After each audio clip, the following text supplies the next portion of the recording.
ഏവർക്കും ഇൻസൈറ്റിലേക്ക് സ്വാഗതം.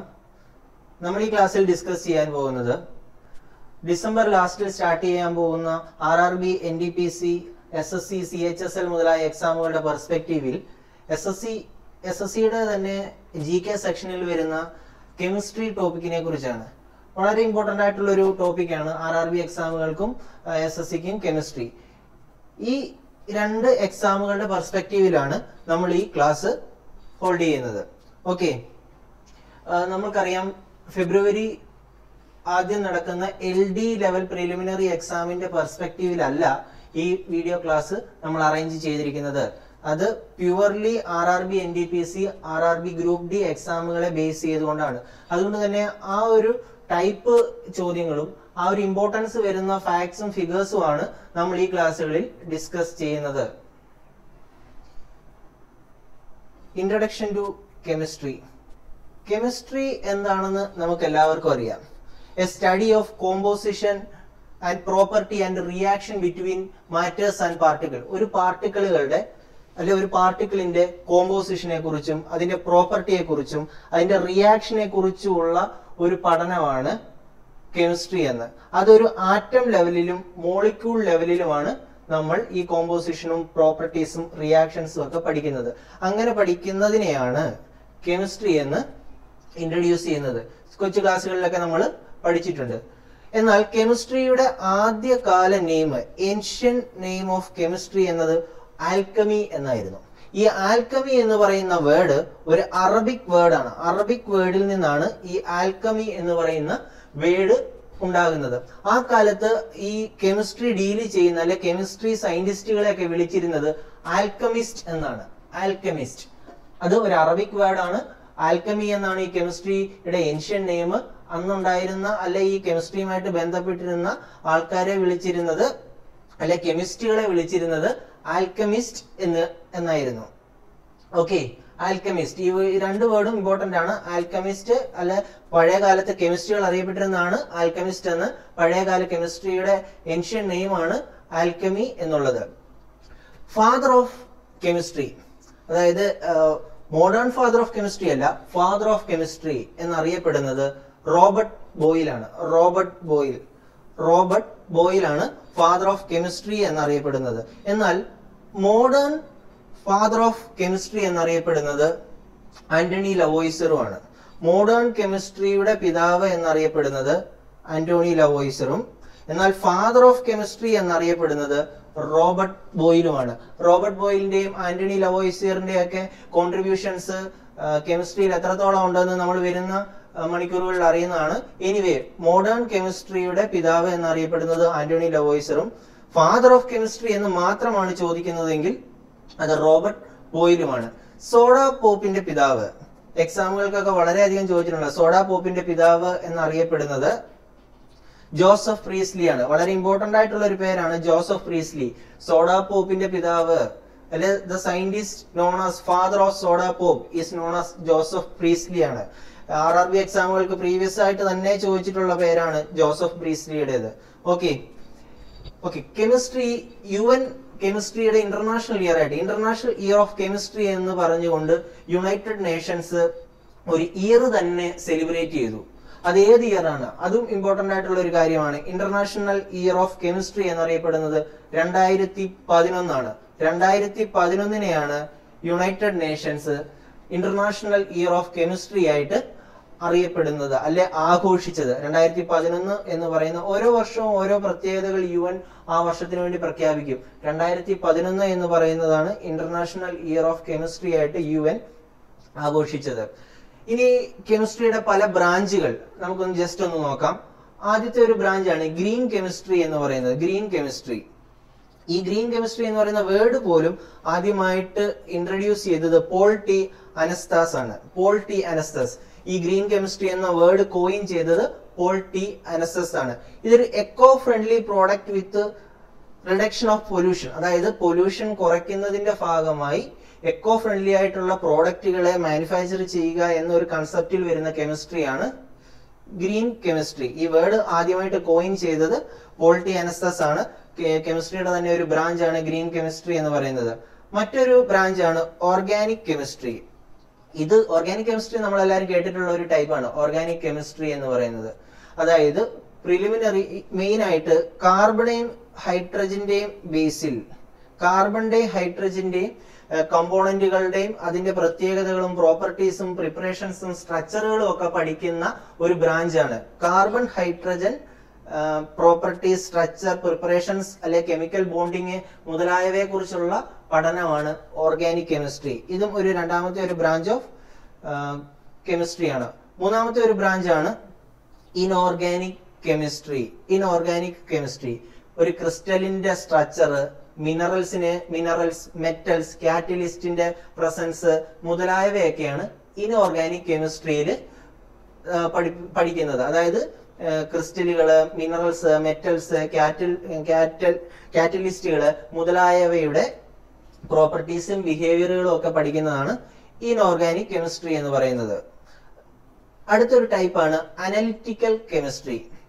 അതായത് ഈ ഒരു സെക്ഷനിൽ കെമിക്കൽ കോമ്പോണൻസിന്റെ ക്വാളിറ്റിയും ക്വാണ്ടിറ്റിയും ഡിറ്റർമൈൻഡ് ചെയ്തുകൊണ്ട് അനലൈസ് ചെയ്യുന്നതിനെയാണ് അനലിറ്റിക്കൽ കെമിസ്ട്രി എന്ന് പറയുന്നത്. അതായത് അതിന്റെ ക്വാളിറ്റിയും ക്വാണ്ടിറ്റിയും ഡിറ്റർമൈൻ ചെയ്തുകൊണ്ട് നടത്തുന്ന പഠനത്തിനെയാണ് അനലിറ്റിക്കൽ കെമിസ്ട്രി എന്ന് പറയുന്നത്. അടുത്തൊരു സെക്ഷനാണ് physical chemistry. Okay, physical properties ഒരു കെമിക്കൽ ഇഫക്റ്റിന്റെ അല്ലെ കെമിക്കൽ ഇഫക്റ്റിന്റെ ഒരു ഫിസിക്കൽ പ്രോപ്പർട്ടീസിന്റെ പെർസ്പെക്റ്റീവിൽ പഠിക്കുന്നതിനെയാണ് ഫിസിക്കൽ കെമിസ്ട്രി എന്ന് പറയുന്നത്. Study of effect of chemical structure on physical properties of A substance. ഒരു സബ്സ്റ്റൻസിന്റെ കെമിക്കൽ സ്ട്രക്ചർ അതിന്റെ ഫിസിക്കൽ പ്രോപ്പർട്ടിയെ എങ്ങനെയൊക്കെ ബാധിക്കുന്നു എന്നുള്ളതിന്റെ ഒരു പഠനമാണ് ഫിസിക്കൽ കെമിസ്ട്രി എന്ന് പറയുന്നത്. അടുത്തൊരു ബ്രാഞ്ചാണ് ബയോ കെമിസ്ട്രി.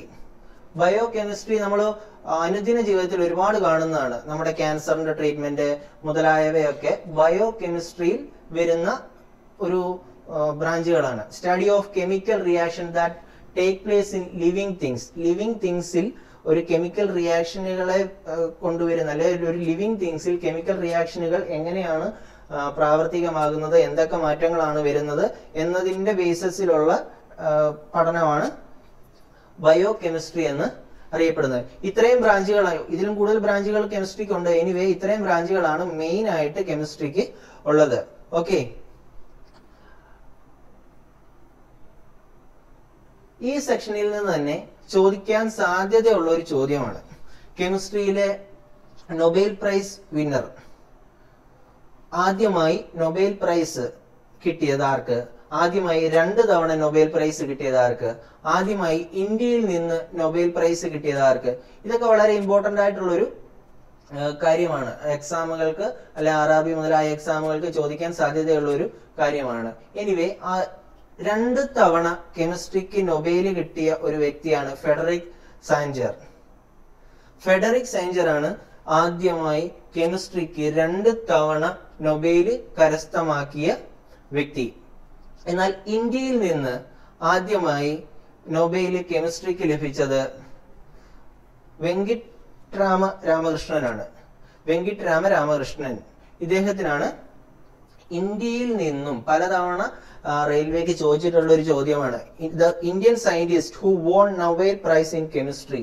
കെമിസ്ട്രിക്ക് നൊബേൽ കിട്ടിയിരിക്കുന്നത് വെങ്കിട്ട് രാമകൃഷ്ണനാണ്. പലപ്പോഴും തെറ്റിക്കാൻ സാധ്യതയുള്ള ഒരു ചോദ്യം കൂടിയാണ്. ഇന്ത്യയിൽ നിന്നും 2 തവണ നൊബേൽ കിട്ടിയത് ഫ്രെഡറിക് സാഞ്ചറിനും ഇന്ത്യയിൽ നിന്ന് നൊബേൽ കിട്ടിയത് കെമിസ്ട്രിക്ക് നൊബേൽ കിട്ടിയത് വെങ്കിട്ട് രാമകൃഷ്ണനും ആണ്. അടുത്തൊരു കഴിഞ്ഞ കണ്ടിന്യൂഷൻ ആയിട്ട് തന്നെ വരുന്ന ഒരു സെക്ഷനാണ് ആറ്റം, മോളിക്യൂൾസ് ആൻഡ് കോമ്പൗണ്ട്സ്. വളരെ ഒരു കെമിസ്ട്രിയുടെ ബേസ് എന്ന് തന്നെ വേണേ പറയാം ഇത്രയും കാര്യങ്ങൾ. ആറ്റമിനെ കുറിച്ചും മോളിക്യൂളിനെ കുറിച്ചും കോമ്പോണന്റിനെ കുറിച്ചും മിക്സറുകളെ കുറിച്ചും പഠിക്കുന്നത്. സാധാരണയായി റെയിൽവേയുടെ എക്സാമുകൾക്ക് ആറ്റം എന്ന് പറയുന്ന അല്ലെ മോളിക്യൂൾ എന്ന് പറയുന്ന കോമ്പൗണ്ട് എന്ന് പറയുന്ന ടോപ്പിക്കിൽ നിന്നും മിനിമം 2 ചോദ്യമെങ്കിലും എക്സ്പെക്ട് ചെയ്യാം. വളരെ ഇമ്പോർട്ടന്റ് ആയിട്ടുള്ള ഒരു സെക്ഷനാണ് ഈ ആറ്റം മോളിക്യൂൾ കോമ്പൗണ്ട് മിക്സർ എന്ന് പറയുന്നത്. 1 by 1 ആയിട്ട് നമ്മളൊന്ന് നോക്കും. എനിവേ നമ്മൾ ഈ ഒരു ക്ലാസ്സിൽ ആറ്റത്തിനെ കുറിച്ചാണ് ഡീറ്റെയിൽ ആയിട്ടൊന്ന് ഡിസ്കസ് ചെയ്യാൻ പോകുന്നത്. അതിനുശേഷം മോളിക്യൂളും കോമ്പൗണ്ടും ഒക്കെ നോക്കുന്നതായിരിക്കും. ഓക്കെ, ആറ്റം എന്ന് പറയുന്ന വേർഡ് അതിന്റെ മീനിങ് തന്നെ പലതവണ ചോദിച്ചിട്ടുണ്ട്. ഇൻഡിവിസിബിൾ, ഡിവിസിബിൾ ചെയ്യാൻ പറ്റാത്തത്, അല്ലെങ്കിൽ ഭാഗിക്കാൻ പറ്റാത്തത്, അല്ലെ മുറിച്ചു മാറ്റാൻ പറ്റാത്തത്, ഡിവൈഡ് ചെയ്യാൻ പറ്റാത്തത് എന്നാണ്. ഇൻഡിവിസിബിൾ എന്നാണ് ആറ്റം എന്ന് പറയുന്ന വേർഡിന്റെ അർത്ഥം തന്നെ. അതൊരു ഗ്രീക്ക് വേർഡാണ്. ആറ്റമോസ് എന്ന് പറയുന്ന ഒരു ഗ്രീക്ക് വേർഡിൽ നിന്നാണ് ആറ്റം എന്ന് പറയുന്ന ഒരു വേർഡ് ഉണ്ടാകുന്നത്. ഇൻഡിവിസിബിൾ എന്നാണ് അതിന്റെ അർത്ഥം തന്നെ. ഓക്കെ, ആറ്റത്തിന്റെ ഡെഫിനിഷൻ ആയിട്ട് ചിലപ്പം ഡെഫിനിഷൻ ആയിട്ടൊന്നും ചോദിച്ചിട്ടില്ല. എനിവേ ആറ്റത്തിന്റെ ഡെഫിനിഷൻ എന്ന് പറയുന്നത് all substance that are made up of tiny particle are called atom എന്നാണ്. ഒരു പദാർത്ഥം ഉണ്ടാക്കാൻ വേണ്ടതിന്റെ ഏറ്റവും ടിനി പാർട്ടിക്കിൾ, ഏറ്റവും ചെറിയ കണികകളെയാണ് ആറ്റം എന്ന് പറയുന്നത്. ഓക്കെ, ഒരു കാര്യം കൂടി ഉണ്ട് ഈ ആറ്റത്തിന്. ആറ്റം ഒരിക്കലും ഒരു ഫ്രീ സ്റ്റേറ്റിൽ നിലനിൽക്കില്ല. അതായത് ആറ്റം ഒരു ഫ്രീ സ്റ്റേറ്റിൽ ഒറ്റയ്ക്ക് നിലനിൽക്കില്ല. അതൊരു ഗ്രൂപ്പായിട്ടൊക്കെ നിലനിൽക്കുകയുള്ളൂ. ഓക്കെ, ഇത്രയും കാര്യങ്ങളാണ് ആറ്റത്തിന് ബേസ് ആയിട്ടുള്ളത്. ആറ്റം എന്ന് പറയുന്നത് ഒരു ഗ്രീക്ക് വേർഡിൽ നിന്ന് വന്നതാണ്. ആറ്റമോസ് എന്ന് പറയുന്ന ഒരു ഗ്രീക്ക് വേർഡിൽ നിന്നാണ് ആറ്റം എന്ന് പറയുന്ന വേർഡ് വന്നത്. ആറ്റത്തിന്റെ മീനിങ് എന്ന് പറയുന്നത് ഇൻഡിവിസിബിൾ എന്നാണ്.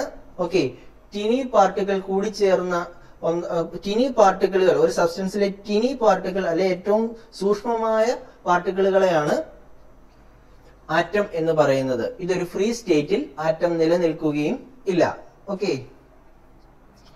ആറ്റം കണ്ടുപിടിച്ചതാര്? ഓൾറെഡി ജോൺ ഡാൾട്ടൺ ആണ്. ആറ്റം കണ്ടുപിടിച്ചത് ജോൺ ഡാൾട്ടൺ ആണ്. പലപ്പോഴും ചോദിച്ചിട്ടുള്ളതാണ് ആറ്റം കണ്ടുപിടിച്ചതാര്? ജോൺ ഡാൾട്ടൺ ആണ്. ഓക്കെ, എന്നാൽ ആറ്റം എന്ന് പറയുന്ന വേർഡ് ആദ്യമായിട്ട് കോയിൻ ചെയ്തത് ഓസ്റ്റുവാർഡുമാണ്. ഓസ്റ്റുവാർഡ് ആണ് ആദ്യമായിട്ട് ഈ പേര് കോയിൻ ചെയ്തത്. ഓസ്റ്റുവാർഡ് ആണ് ആദ്യമായിട്ട് പേര് കോയിൻ ചെയ്തത്, ആറ്റം എന്ന് പറയുന്ന വേർഡ്. എന്നാൽ ആറ്റം കണ്ടുപിടിച്ചത് ജോൺ ഡാൾട്ടൺ ആണ്. ഒരിക്കലും തെറ്റിപ്പോകരുത്. ആറ്റം എന്ന് പറയുന്ന വേർഡ് ആദ്യമായി കോയിൻ ചെയ്തത്, അല്ലെ ആറ്റം എന്ന് പറയുന്ന വേർഡ് ആദ്യമായിട്ട് സംസാരിച്ചത്, ഇങ്ങനെ ഒരു കൺസെപ്റ്റ് ഉണ്ട് എന്ന് പറഞ്ഞത് ഓസ്റ്റുവാർഡും ഇത് കണ്ടുപിടിച്ചത് ജോൺ ഡാൾട്ടനുമാണ്. ലോ ഓഫ് മൾട്ടിപ്പിൾ പ്രൊപ്പോർഷൻ എന്ന് പറയുന്നത് ജോൺ ഡാൾട്ടന്റെ ഒരു തിയറിയാണ്. ലോ ഓഫ് മൾട്ടിപ്പിൾ പ്രൊപ്പോർഷൻ, ഇതാണ് ജോൺ ഡാൾട്ടൺ വളരെ ഫേമസ് ആയിട്ടുള്ളൊരു സയന്റിസ്റ്റ് ആയിരുന്നു, കെമിസ്റ്റ് ആയിരുന്നു. ഓക്കെ, അല്ലെ ഒരു ആൽക്കമിസ്റ്റ് ആയിരുന്നു എന്ന് വേണമെങ്കിലും പറയാം. Anyway, law of multiple proportion എന്ന് പറയുന്ന ഒരു കൺസെപ്റ്റ് മുന്നോട്ട് കൊണ്ടുവന്നത് ജോൺ ഡാൾട്ടൺ ആണ്. ലോ ഓഫ് മൾട്ടിപ്പിൾ പ്രൊപ്പോർഷൻ വളരെ ഇമ്പോർട്ടന്റ് ആണ്. ലോ ഓഫ് മൾട്ടിപ്പിൾ പ്രൊപ്പോർഷൻ കണ്ടുപിടിച്ചതാര്? അതും ജോൺ ഡാൾട്ടൺ തന്നെയാണ്. ആറ്റം കണ്ടുപിടിച്ചതാര്? ജോൺ ഡാൾട്ടൺ തന്നെയാണ്. ഓക്കെ, ഫസ്റ്റ് ആറ്റോമിക് തിയറി മുന്നോട്ട് വെച്ചത് ജോൺ ഡാൾട്ടൺ ആണ്. ഫസ്റ്റ് ആറ്റോമിക് തിയറി മുന്നോട്ട് വെച്ചത് ജോൺ ഡാൾട്ടൺ ആണ്. ഓക്കെ, അതായത് ഇദ്ദേഹത്തിന്റെ ആറ്റോമിക് തിയറി ഇതായിരുന്നു: the state that all matters is made up of tiny individual particle are called atoms. അതായത് ഒരു മാറ്റർ അല്ലെ ഒരു പദാർത്ഥം ഉണ്ടാക്കിയിരിക്കുന്നത് വളരെ ചെറിയ ഇൻഡിവിസിബിൾ ആയിട്ടുള്ള പാർട്ടിക്കിൾ ഉപയോഗിച്ചുകൊണ്ടാണ്. അതിനെയാണ് ആറ്റം എന്ന് പറയുന്നത്. അതായത് ആദ്യമായിട്ട് ആറ്റോമിക് തിയറി മുന്നോട്ട് വെച്ചത് ജോൺ ഡാൾട്ടൺ ആണ്. നമ്മൾ ഓൾറെഡി പറഞ്ഞു കഴിഞ്ഞു. ആദ്യമായിട്ട് ആറ്റോമിക് തിയറി മുന്നോട്ട് വെച്ചത് ജോൺ ഡാൾട്ടൺ ആണ്. എന്താണ് ആ തിയറി എന്നൊന്നും ഇതുവരെ ചോദിച്ചിട്ടൊന്നുമില്ല. എനിവേ, തിയറി ഇതാണ്: ഒരു മാറ്റർ ഉണ്ടാക്കുന്നത് ഇൻഡിവിസിബിൾ ആയിട്ടുള്ള ചെറിയ കണികകൾ വെച്ചാണ്. ആ കണികളുടെ പേരാണ് ആറ്റം എന്നുള്ളത്. ഓക്കെ, വളരെ വ്യക്തതയൊന്നുമില്ലായിരുന്നു ഈ ഒരു തിയറത്തിന്. എനിവേ, തിയറി ഇതായിരുന്നു ആറ്റത്തിനെ ജോൺ ഡാൾട്ടൺ ഡിഫൈൻ ചെയ്തതും. ഓക്കെ, നമുക്കിനി ആറ്റത്തിന്റെ 1 by 1 ആയിട്ട് ഒന്ന് നോക്കാം. ആറ്റത്തിന്റെ പ്രത്യേകതകളും സ്ട്രക്ചറുകളും ഒക്കെ 1 by 1 ആയിട്ട്, അല്ലെ ആറ്റത്തിന്റെ മോഡലുകളും ഒക്കെ ഒന്ന് നോക്കാം. ഇതാ ഈ കാണുന്നതാണ് ഒരു ആറ്റത്തിന്റെ മോഡലാണ്. ഈ പിക്ചറിനകത്ത് ഞാൻ കാണിച്ചിരിക്കുന്നത്. ആറ്റത്തിനകത്ത് എന്തൊക്കെ കമ്പോണൻസ് ഉണ്ടെന്ന് ചോദിച്ചു കഴിഞ്ഞാൽ പ്രോട്ടോൺ, ഇലക്ട്രോൺ, ന്യൂട്രോൺ ഇതെല്ലാം കൂടി കൂടുന്നതാണ്. അതിന്റെ സെൻട്രൽ ഉള്ളതാണ് ന്യൂക്ലിയസ് എന്നും. ഈ സെൻട്രലിൽ കാണപ്പെടുന്ന ഇതാണ് ന്യൂക്ലിയസ് എന്നും, ഇതാണ് ന്യൂക്ലിയസ് എന്നും. ഈ അതിന് ചുറ്റും കാണപ്പെടുന്ന ഈ ചെറിയ ചെറിയ ഇതിനെയാണ് ഇലക്ട്രോൺസ് എന്നും. ഈ ന്യൂക്ലിയസ് 2 പദാർത്ഥങ്ങൾ കൂടിയാണ് ഉണ്ടാകുന്നത് എന്നും. പ്രോട്ടോണും, ഈ നീല നിറത്തിൽ കാണപ്പെടുന്നതാണ് പ്രോട്ടോണ്, ഈ ചുമല നിറത്തിൽ കാണപ്പെടുന്നതാണ് ന്യൂട്രോണ്. ഓക്കെ, ഈ നീല നിറത്തിൽ കാണപ്പെടുന്നതാണ് പ്രോട്ടോൺ, ചുമല നിറത്തിൽ കാണപ്പെടുന്ന, അതായത് ഈ സെൻട്രൽ ആറ്റത്തിന്റെ, ഇതാണ് ഒരു ആറ്റത്തിന്റെ മോഡല്. ഇതിന്റെ സെൻട്രൽ കാണപ്പെടുന്ന ഈ ഒരു ഭാഗമാണ് ന്യൂക്ലിയസ്. ആ ന്യൂക്ലിയസ് എന്ന് പറയുന്നത് പ്രോട്ടോണും ന്യൂട്രോണും ഉപയോഗിച്ച് അല്ലെ കമ്പൈൻ ചെയ്തിരിക്കുന്ന അവസ്ഥയാണ്. അതിന് ചുറ്റും ഒരു ഓർബിറ്റ് ഉണ്ട്. ഓർബിറ്റ് പോലെ ഈ ഗ്രീൻ ലൈൻ കാണപ്പെടുന്നതാണ് ഓർബിറ്റ്. ആ ഓർബിറ്റിന് ചുറ്റും ഇലക്ട്രോൺസ് ഇങ്ങനെ റിവോൾവ് ചെയ്തുകൊണ്ടിരിക്കുകയാണ്. ഓക്കെ, ഇതാണ് ഒരു ഇലക്ട്രോൺ ആയിട്ട് പറഞ്ഞിരിക്കുന്നത്. എനിവേ ഇത്രയും കാര്യങ്ങൾ കൂടുന്നതാണ് ഒരു ആറ്റോമിക് സ്ട്രക്ചർ എന്ന് നമുക്ക് പറയാം. ഇത് മാത്രമല്ലാതെ സബ് ആറ്റോമിക് പാർട്ടിക്കിൾസും ഒക്കെ ഉണ്ട്. എനിവേ മെയിൻ ആയിട്ട് ഇത്രയും കാര്യങ്ങളാണ് ഉള്ളത്. ഓക്കെ, ഈ ഇലക്ട്രോൺ കണ്ടുപിടിച്ചത് ഇലക്ട്രോൺ കണ്ടുപിടിച്ച ഈ ഒരു ഡേറ്റും കൂടി ഇമ്പോർട്ടന്റ് ആണ്. 1897 ഇലക്ട്രോൺ കണ്ടുപിടിച്ചത്. 1897 ഇലക്ട്രോൺ കണ്ടുപിടിച്ചത്. ആര് കണ്ടുപിടിച്ചു എന്നുള്ളതൊക്കെ നമുക്ക് ഒന്നുകൂടി ഡീറ്റെയിൽ ആയിട്ട് നോക്കാം.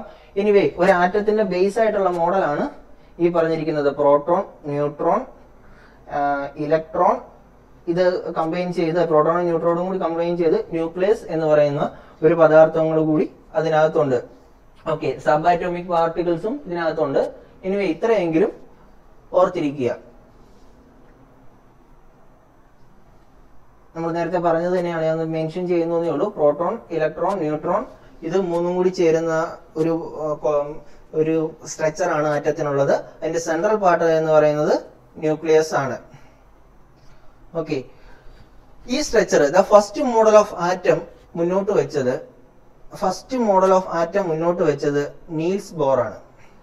അതായത് ഫസ്റ്റ് ഈ മോഡൽ ഓഫ് ആറ്റം മുന്നോട്ട് വെച്ചത് നീൽസ് ബോർ എന്ന് പറയുന്ന ഒരു സയന്റിസ്റ്റ് ആണ്. ഏറ്റവും കൂടുതൽ അക്സെപ്റ്റ് ചെയ്യപ്പെട്ട മോഡലും ബോർ മോഡൽ എന്നാണ്. ഇദ്ദേഹത്തിന്റെ ഒരു മോഡലിന്റെ മറ്റൊരു പേരാണ് ബോർ മോഡൽ എന്ന് പറയുന്നത്. ഫസ്റ്റ് മോഡൽ ഓഫ് ആറ്റം മുന്നോട്ട് വെച്ചത് നീൽസ് ബോർ ആണ്. ഏറ്റവും കൂടുതൽ അംഗീകരിക്കപ്പെട്ടതും നീൽസ് ബോറിന്റെ മോഡൽ തന്നെയായിരുന്നു. കാരണം കുറച്ചും കൂടിയൊക്കെ ഒരു ഒറിജിനാലിറ്റി ഒക്കെ അതിന് ഫീൽ ചെയ്യുമായിരുന്നു. അതുകൊണ്ട് തന്നെ ഏറ്റവും കൂടുതൽ അക്സെപ്റ്റ് ചെയ്യപ്പെട്ടതും ബോറിന്റെ മോഡലാണ്. രണ്ടാമത്തെ ഒരു മോഡലാണ് പ്ലാനറ്ററി മോഡൽ അല്ലെ ന്യൂക്ലിയർ മോഡൽ. ഇത് അവതരിപ്പിച്ചത് റൂദർഫോർഡ് ആണ്.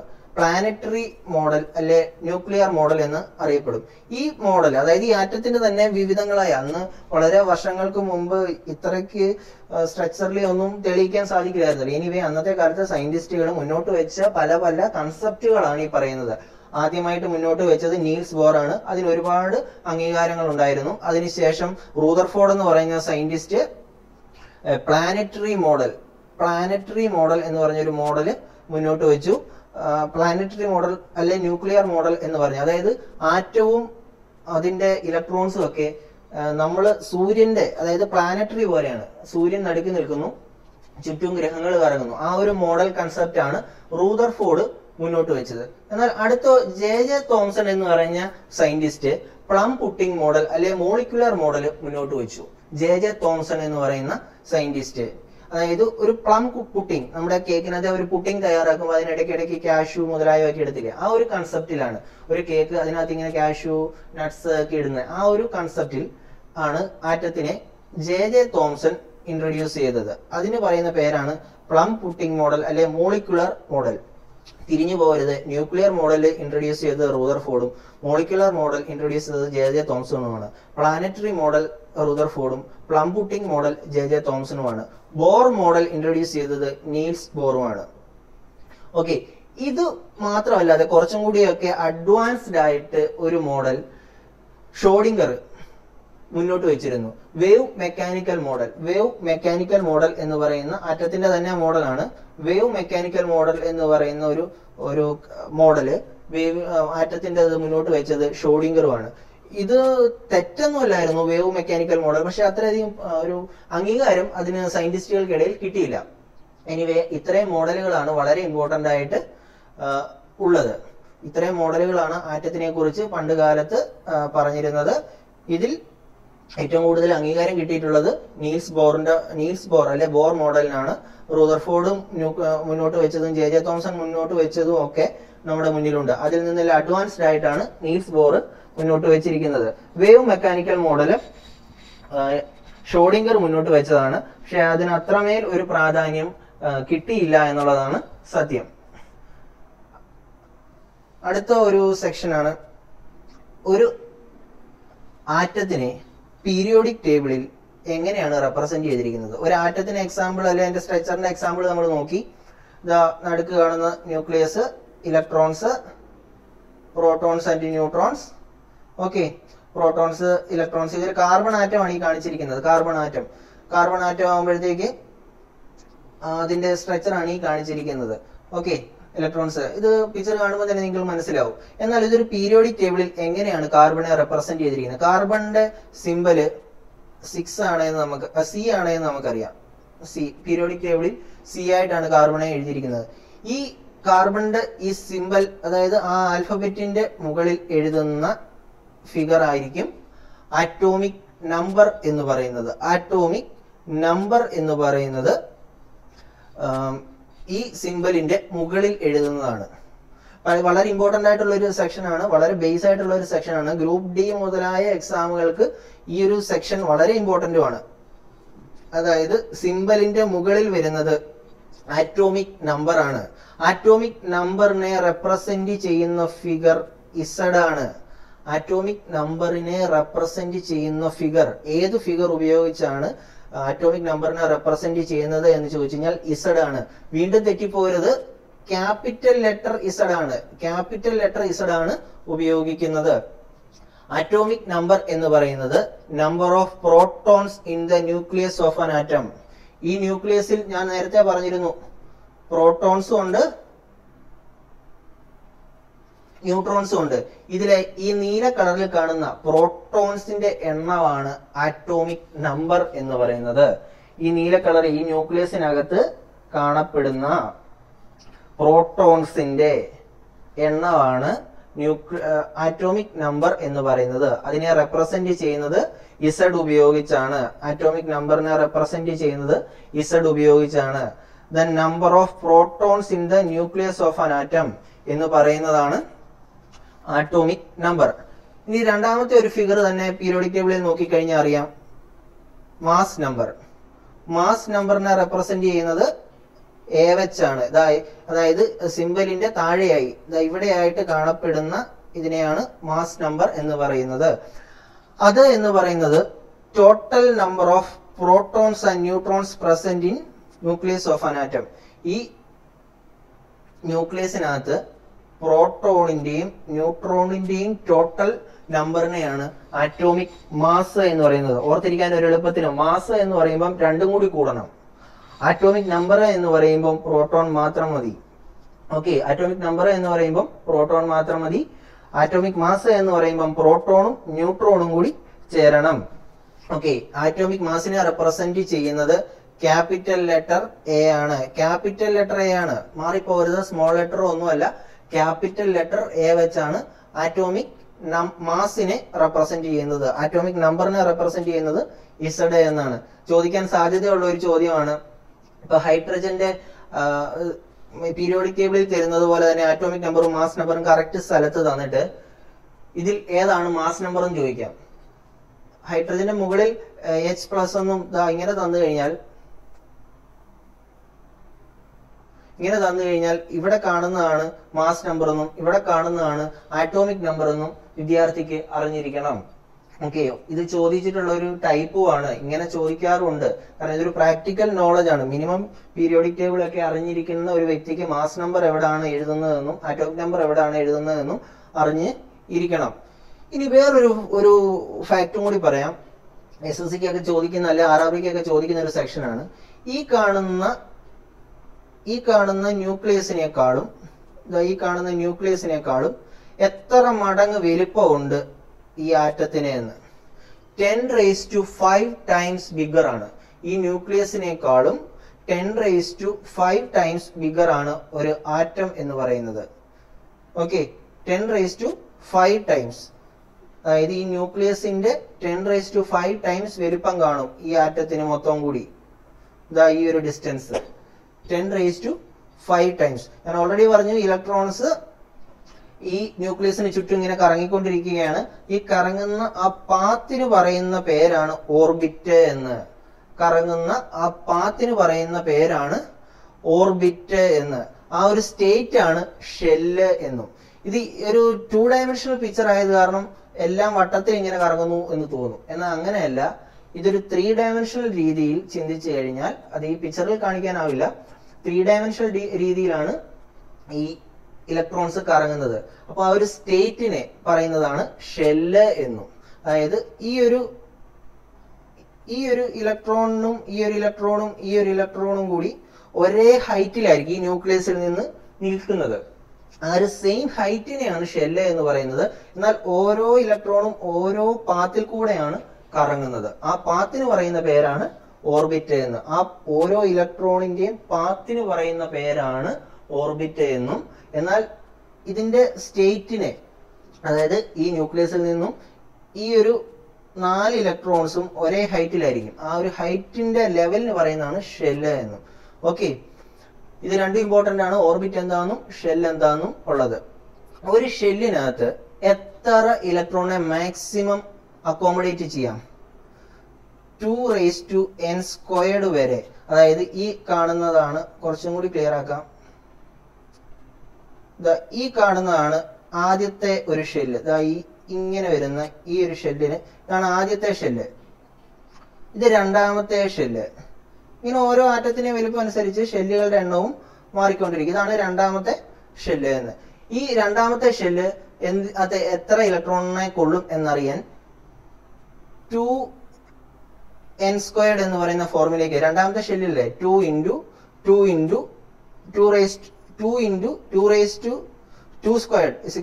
n എന്ന് പറയുന്നത് എത്രാമത്തെ ഷെല്ല് എന്ന് അവിടെ ഇട്ട് കൊടുത്തു കഴിഞ്ഞാൽ ഒരു ഷെല്ലിനകത്ത് മാക്സിമം എത്ര പേരെ അക്കോമഡേറ്റ് ചെയ്യാം, എത്ര ഇലക്ട്രോണിനെ അവിടെ അക്കോമഡേറ്റ് ചെയ്യാമെന്ന് നമുക്ക് മനസ്സിലാവും. 2n² ആണ് എത്ര ഇലക്ട്രോണിനെ അക്കോമഡേറ്റ് ചെയ്യാം എന്നുള്ളതിന്റെ എണ്ണം മനസ്സിലാക്കുന്നത്. എത്ര ഷെല്ല് ഉണ്ടോ എന്ന് ചോദിച്ചു കഴിഞ്ഞാൽ k, l, m, n വരെയൊക്കെ ഉണ്ട്. എനിവേ 2 ഇലക്ട്രോൺ തൊട്ടാണ് ആദ്യത്തെ ഷെല്ലുകളിൽ. ഇപ്പൊ ആദ്യത്തെ ഷെല്ലിൽ n എന്ന് പറയുന്നത് 1 ആയിരിക്കും.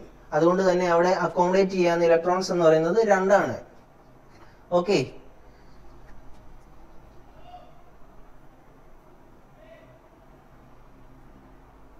Dual nature of electrons was proposed by Louis de Broglie. ഇത് പലപ്പോഴും ചോദിച്ചിട്ടുണ്ട്. ഇതിന്റെ ഡീറ്റെയിൽ എന്തെന്ന് പറഞ്ഞാൽ, ഒരു ഇലക്ട്രോണിന് ഡ്യുവൽ നേച്ചർ ഉണ്ട് എന്ന് ആദ്യമായിട്ട് പ്രപ്പോസ് ചെയ്തത് ലൂയിസ് ഡി ബ്രോഗ്ലിയാണ്. അതായത് ഡ്യുവൽ നേച്ചർ എന്ന് പറയുമ്പോൾ ഒരു ഇലക്ട്രോൺ ഇലക്ട്രിസിറ്റി കൺസെപ്റ്റിലും മാഗ്നറ്റിക് കൺസെപ്റ്റിലും, അതായത് ഒരു ഇലക്ട്രോൺ മൂവ് ചെയ്യുമ്പോൾ അതിന് മാഗ്നറ്റിക് പ്രോപ്പർട്ടി ഉണ്ട് എന്നും ഇലക്ട്രിക് പ്രോപ്പർട്ടി ഉണ്ട് എന്നും ആദ്യമായിട്ട് ഇൻട്രൊഡ്യൂസ് ചെയ്തത് ലൂയിസ് ഡി ബ്രോഗ്ലി ആണ്. എന്നാൽ ഇതിനെ എക്സ്പെരിമെന്റലി പ്രൂവ് ചെയ്തത് IH ജെർമർ ആണ്. ഇദ്ദേഹമാണ് ഇത് പ്രൂവ് ചെയ്തത്. ഈ കൺസെപ്റ്റ് മാത്രമേ ഡി ബ്രോഗ്ലി മുന്നോട്ട് വെച്ചുള്ളൂ. എന്നാൽ ജെർമർ ആണ് ഇത് എക്സ്പെരിമെന്റലി പ്രൂവ് ചെയ്ത് കാണിച്ചതും. അൺസർട്ടണിറ്റി പ്രിൻസിപ്പിൾ എന്ന് പറഞ്ഞൊരു പ്രിൻസിപ്പിൾ ഉണ്ട്. ഗ്രൂപ്പ് ഡി ലെവലിലൊന്നും അൺസർട്ടണിറ്റി പ്രിൻസിപ്പിൾ ചോദിക്കില്ല. അതായത് ഒരു സ്റ്റേറ്റിൽ ഒരു ഇലക്ട്രോൺ മാത്രമേ സ്ഥിതി ചെയ്യൂ എന്നുള്ള ഒരു പ്രിൻസിപ്പിൾ ആണ്. അത് ഡീറ്റെയിൽ ആയിട്ടൊന്നും നോക്കേണ്ട, കെമിസ്ട്രിയുടെ കൺസെപ്റ്റുകളിൽ വരുന്ന ഒന്നാണ്. എനിവേ, ആറ്റത്തിനെ സംബന്ധിക്കുന്ന ഒരു തിയറമാണ് അൺസർട്ടണിറ്റി പ്രിൻസിപ്പിൾ. ഈ പ്രിൻസിപ്പിൾ മുന്നോട്ട് വെച്ചത് ഹെയ്സൻബർഗ് ആണ്. ഓക്കെ, ഹെയ്സൻബർഗ് ആണ് ഈ പ്രിൻസിപ്പിൾ മുന്നോട്ട് വെച്ചത്.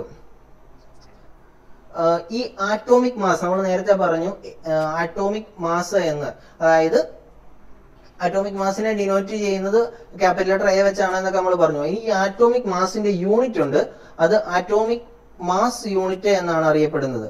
ഈ യൂണിറ്റുകളെല്ലാം എപ്പോഴും ഒരു സ്റ്റാൻഡേർഡിൽ നിന്നായിരിക്കും യൂണിറ്റുകൾ കാൽക്കുലേറ്റ് ചെയ്യുക.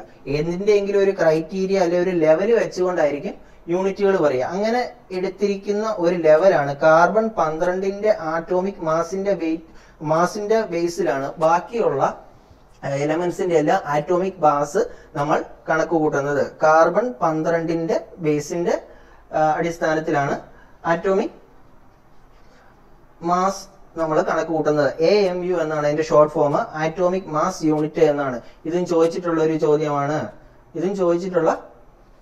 ചോദ്യമാണ്. അടുത്തൊരു ഇമ്പോർട്ടന്റ് ആയിട്ടുള്ള ഒരു കൺസെപ്റ്റ് ആണ് ionisation energy.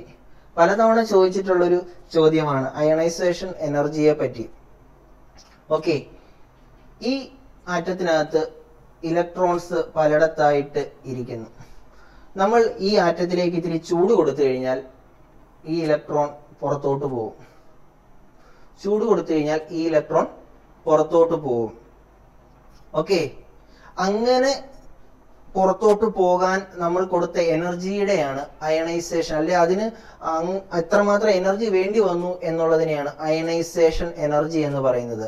The energy required to remove the most loosely bounded electron from an atom in a gaseous state is known as ionisation energy എന്നാണ്.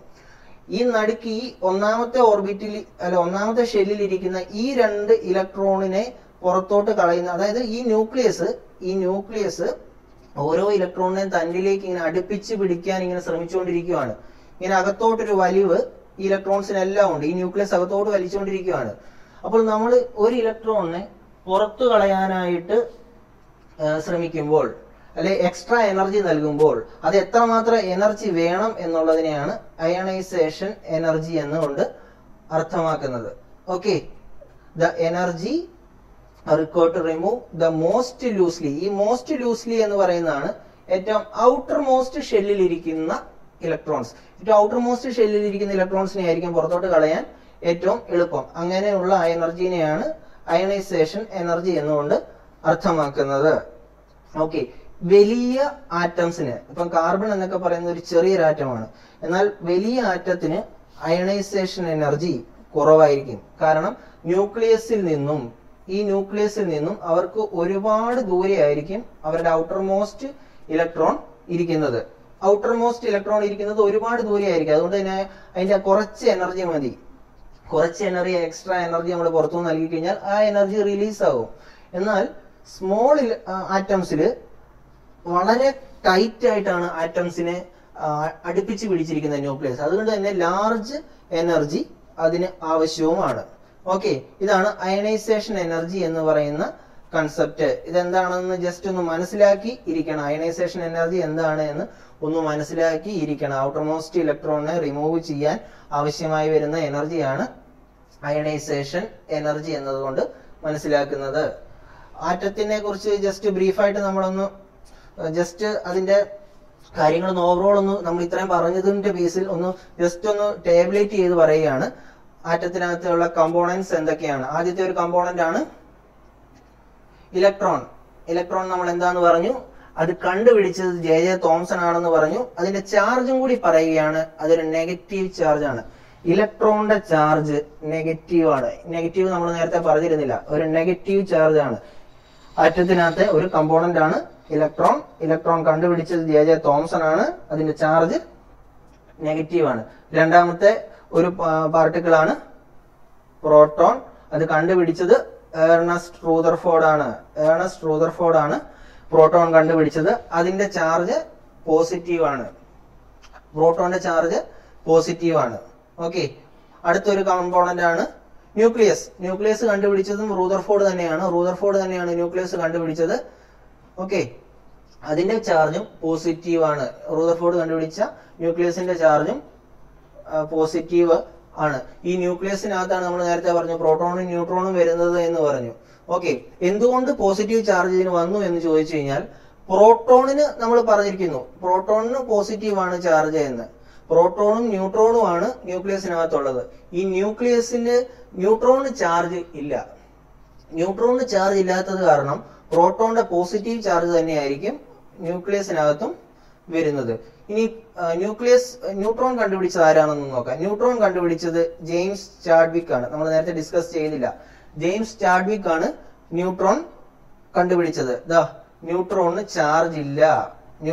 ചാർജ് ഇല്ലാത്തത് കാരണം ഈ പ്രോട്ടോണും ന്യൂട്രോണും കൂടി ചേരുന്നതാണല്ലോ ഈ ന്യൂക്ലിയസ് എന്ന് പറയുന്നത്. അതുകൊണ്ട് തന്നെ പ്രോട്ടോണിന്റെ പോസിറ്റീവ് ചാർജ് ആയിരിക്കും ന്യൂക്ലിയസിന് ലഭിക്കുക. അടുത്ത ഞാൻ നേരത്തെ പറഞ്ഞിരുന്നു സബ് ആറ്റോമിക് പാർട്ടിക്കിൾസ് ഉണ്ടെന്ന്. ആന്റി ന്യൂട്രോൺ എന്ന് പറയുന്ന ഒരു സബ് ആറ്റോമിക് പാർട്ടിക്കിളും ആറ്റത്തിന്റെ ഭാഗമാണ്. Anti neutron, positron, anti proton എന്ന് പറയുന്ന 3 പദാർത്ഥങ്ങൾ. ആന്റി ന്യൂട്രോൺ കണ്ടുപിടിച്ചത് ബ്രൂസി കോർക്ക് ആണ്. അതിന് ചാർജ് ഒന്നുമില്ല. പോസിട്രോൺ കണ്ടുപിടിച്ചത് ആൻഡേഴ്സൺ ആണ്. പോസിട്രോണിന്റെ ചാർജ്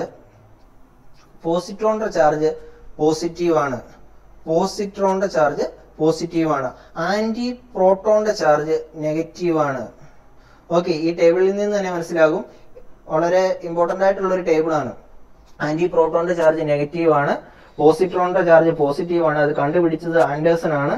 ന്യൂട്രോണിന്റെ ചാർജ് ന്യൂട്രോൺ കണ്ടുപിടിച്ചത് ജെയിംസ് ചാഡ്വിക് ആണ്. നോ ചാർജ് ആണ് അതിൻ്റെത്. ഓക്കെ, ഈ ഒരു ടേബിള് ബൈഹാർട്ട് ചെയ്യണം.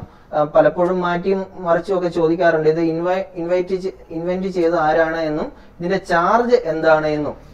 ഗ്രൂപ്പ് ഡിക്കൊന്നും ഈ ഇലക്ട്രോണിന്റെ ഒന്നും മാസ് നമ്പർ ഒന്നും ചോദിക്കാറില്ല. എനിവേ അറ്റ്ലീസ്റ്റ് പോസിറ്റീവ് ആണോ നെഗറ്റീവ് ആണോ, ചാർജ് ഉണ്ടോ ഇല്ലയോ, ഇത് ആരാണ് ഇൻവെന്റ് ചെയ്തത് എന്നെങ്കിലും അറിഞ്ഞിരിക്കണം. മെയിൻ ആയിട്ട് ഇലക്ട്രോൺ പ്രോട്ടോൺ ന്യൂട്രോണിന്റെ എങ്കിലും അറിഞ്ഞിരിക്കണം. ഇലക്ട്രോൺ പ്രോട്ടോൺ ന്യൂട്രോണിന്റെ എങ്കിലും അറിഞ്ഞിരിക്കണം. ഓക്കെ, ഇത്രയുമാണ് ഒരു ആറ്റത്തിനെ കുറിച്ച് നമുക്ക് വളരെ ബേസ് ആയിട്ട് പറയാനുള്ളത്. ഓക്കെ, ബാക്കിയുള്ള മോളിക്യൂൾസും കോമ്പോണൻസും ഒക്കെ നമുക്ക് അടുത്ത് വരുന്ന ക്ലാസ്സുകളിൽ ഡിസ്കസ് ചെയ്യാം. ആറ്റത്തിന്റെ കൺസെപ്റ്റ് ഒക്കെ എല്ലാവർക്കും ഒന്ന് മനസ്സിലായി എന്ന് കരുതുന്നു. എന്തെങ്കിലും സംശയങ്ങളൊക്കെ ഉണ്ടെങ്കിൽ താഴെ കമന്റ് ചെയ്താൽ മതി, നമുക്ക് ഡിസ്കസ് ചെയ്യാവുന്നതാണ്. Okay, anyway